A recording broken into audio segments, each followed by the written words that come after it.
KT Mathew, chairman, Indian rubber manufacturers federation.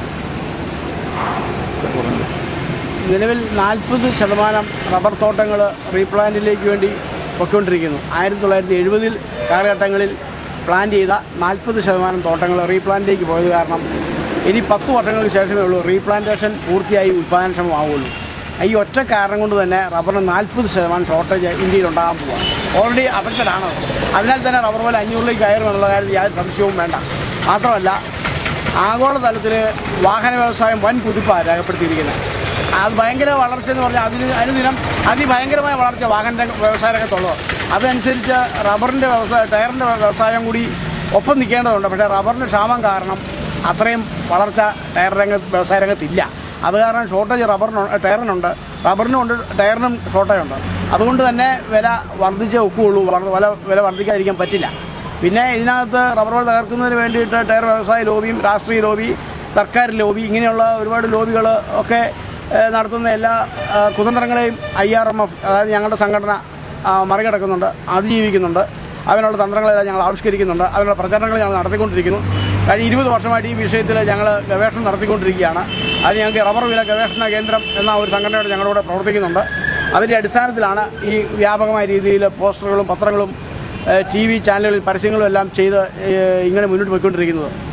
18 രൂപയിൽ നിന്നും ആണ് 245 രൂപയിലേക്ക് റബ്ബർ വില ഉയർന്നത്. ആഗോളതലത്തിൽ രാജ്യാന്തര തലത്തിൽ 303 രൂപ വരെ റബ്ബർ വില ഉയർന്നു. നിലവിൽ ഈ മെയ് മാസത്തിൽ 300 രൂപ കടക്കേണ്ടതാണ്. പക്ഷേ ഭരണമാറ്റം ഏതൊക്കെ തരത്തിലാണ് അഫക്റ്റ് ചെയ്യുന്നതിനെക്കുറിച്ച് ഞങ്ങൾ പഠിച്ചുകൊണ്ടിരിക്കുകയാണ്. ഭരണമാറ്റത്തിൻ്റെ ചില ദുസൂചനകളാണ് ഈ മെയ് മാസത്തിൽ 300 രൂപ കടക്കുന്നതിന് തടസ്സം നിൽക്കുന്നത്.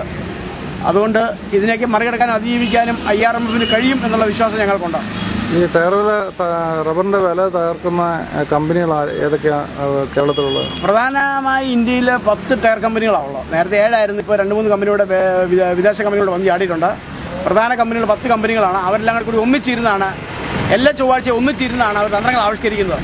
അവരെ എല്ലാവരുടെ മാർക്കറ്റിൽ വരത്തില്ല. ഒരു ദിവസം ഓരോ കമ്പനി വെച്ച മാർക്കറ്റിൽ വരുള്ളൂ. അവരുടെ കൺട്രോളിലായിരിക്കും ഇതെല്ലാം പോരുന്നത്. പിന്നെ കൂടുതലായിട്ട് റബ്ബർ വില തകരുന്നതിനെ സംബന്ധിച്ച വാർത്തകൾ ചില കുത്തക പത്രങ്ങളുണ്ട്, ടയർ വ്യവസായികളുടെ തന്നെ സ്പോൺസർഷിപ്പുള്ള പത്രങ്ങളുണ്ട്, ചില ചാനലുകളുണ്ട്. അത് കേരളത്തിലുണ്ടോ? കേരളത്തിലുണ്ട്. കോട്ടയത്തെ MRF ഒക്കെ മനോരമയൊക്കെ MRF ടയർ കമ്പനിയുടെ ഒരു പത്രമെന്ന് വേണം പറയാം. അതുപോലെ മാതൃഭൂമിക്കും ടയർ വ്യവസായികളുടേതായ ഭാഷയിൽ അവർ സംസാരിക്കുന്നത്. അതിൻ്റെ അർത്ഥം തന്നെ നമുക്ക് മനസ്സിലാവില്ല. ടയർ വ്യവസായികളുടെ ഭാഷയിൽ സംസാരിക്കുന്നവരെല്ലാം ടയർ വ്യവസായ ലോബിയുടെ ആൾക്കാരാണ്. പത്രമായാലും കൊള്ളാം, TV ചാനലായാലും കൊള്ളാം, സർക്കാർ ഉദ്യോഗസ്ഥന്മാരായാലും കൊള്ളാം. നമ്മുടെ കേരളത്തിൽ മന്ത്രിമാരുണ്ട് ടയർ വ്യവസായിയുടെ ആൾക്കാർ.